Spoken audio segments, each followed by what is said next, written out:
I mean, that's just the nature of the society over the past. And this is, and I want to get some more calls in, but this is a regime that supports terror movements all over the world, correct?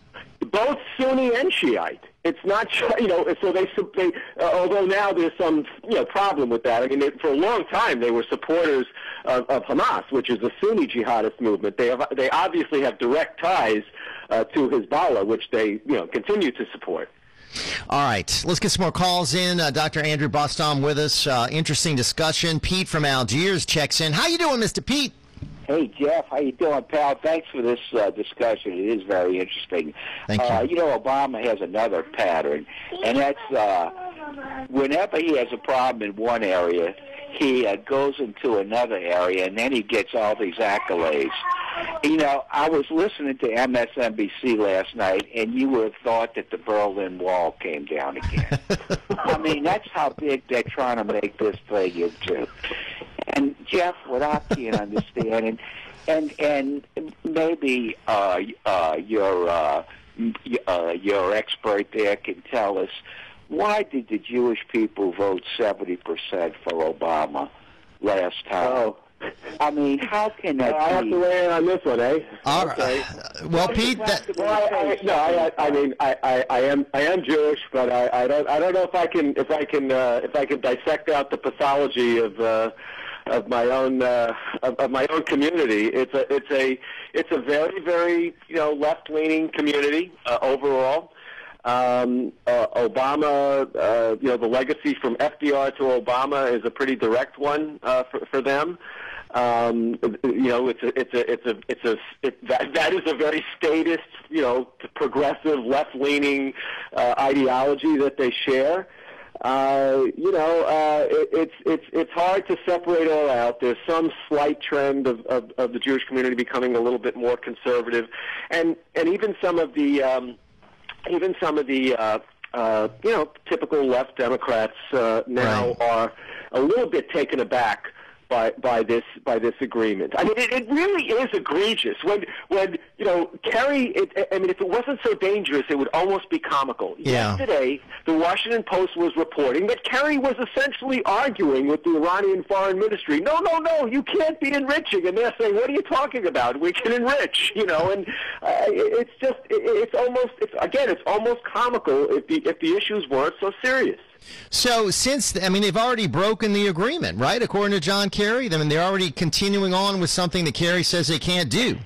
Well, you wonder. Actually, as a joke, I was thinking maybe we should see what the agreement says in Farsi, because I remember reading John Quincy Adams' memoirs about Decatur's experience with the Barbary jihadist pirates, where Decatur writes that we had this perfectly good sounding agreement in English, and then one of our linguistic experts read what it said in Arabic. So I know, but all kidding aside, I think Kerry was trying to get away with a certain kind of deceit here. Yes, again, it's true, Jeff, that it says that they're not supposed to exceed 5% uranium enrichment. But it's the same centrifuges. If you were serious about dismantling their program, you dismantle the infrastructure, because you can quickly go from 5% to much higher levels of enrichment, and the only way to prevent that from happening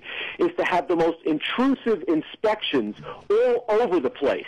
And that's so impractical as to be ridiculous. All right. Adam and Pete, thank you for your calls. We'll squeeze in one more quick one. Let's go to Michael on a cell phone. Hey, Michael.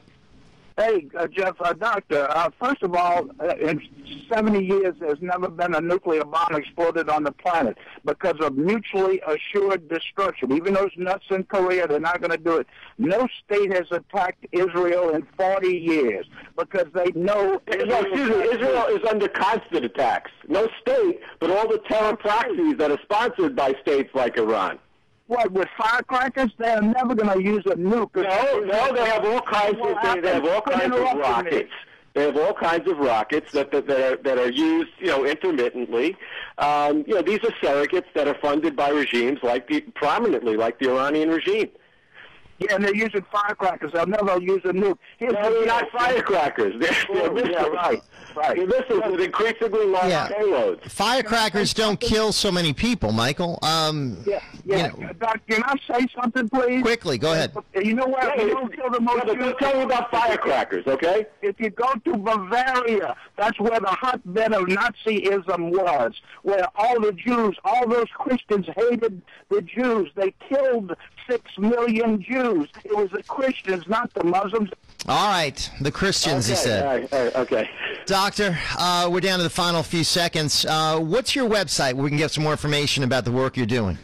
Yeah, the easiest way is the Twitter handle, which is just at Andrew Bostom, all lowercase, at Andrew Bostom.